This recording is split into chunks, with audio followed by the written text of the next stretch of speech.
welcome to The Traveling Introvert. Today we are going to talk about what you call yourself matters and why. It so happens that if you take a look for founders and entrepreneurs on LinkedIn, you will see that the majority of people that come up are Caucasian guys. And it's really interesting, and it's a conversation that has been ongoing with me and a friend about what women like to call themselves. So there are a lot of women who are virtual assistants, and even though they run their own business, they might even subcontract their work to other people, they still call themselves VAs.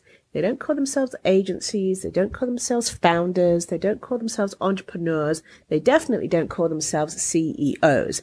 They still give themselves the title of the job that is their business. And this is really interesting because you will find in general that men do not do this.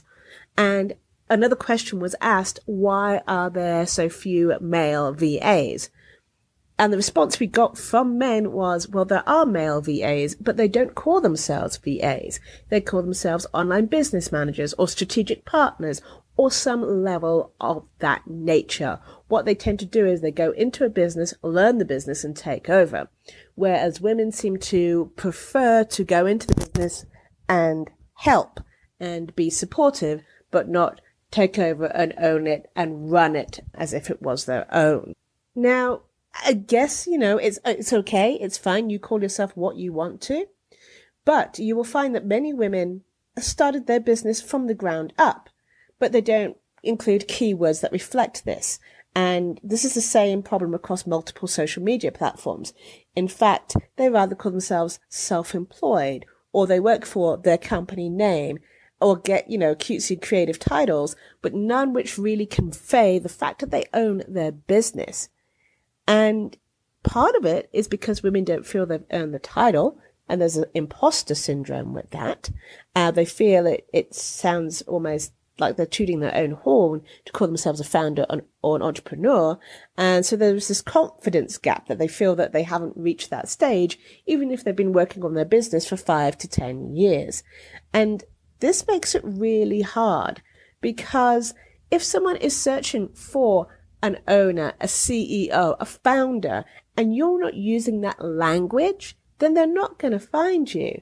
And so if they say they're looking for a VA, they're going to find you, but they're not going to treat you as a fellow business owner. And that's the start of many, many problems, because you'll find that a lot of people don't know how to deal with freelancers and treat them like employees. And if you call yourself a VA, you're kind of almost asking to be called, and you're not really, but it is the sort of mentality that people will have, rather than treating you as a business owner. So it's really important. You get to define how the world sees you. You can set other people's expectations simply by defining yourself and what you are. If you show up as the boss, you're more likely to be treated as such. And when you aren't, you're going to get to walk away knowing they've lost out, but they don't know that.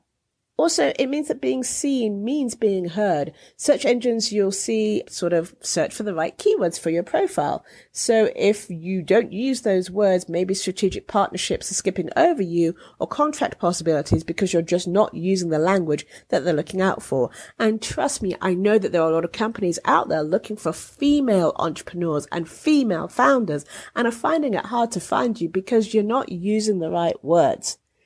And being visible, therefore, will normalize female founders, because right now it appears that there aren't many of us, even though I'm sure that women make up probably more than 40 or 50% of new entrepreneurs, but very few actually get founded or head up by women.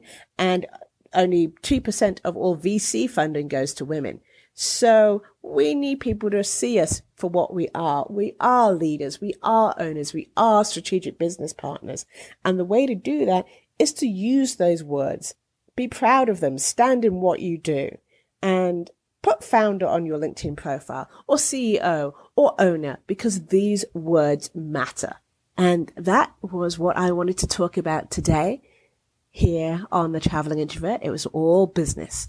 So I look forward to seeing you next time. Once again, my name is Janice. I am the Career Introvert. Should you want to ask me a question, please email me at janice@thecareerintrovert.com. You can look for me on Facebook at The Career Introvert and join my Facebook group. I'd love to have you there. So till next time, bye.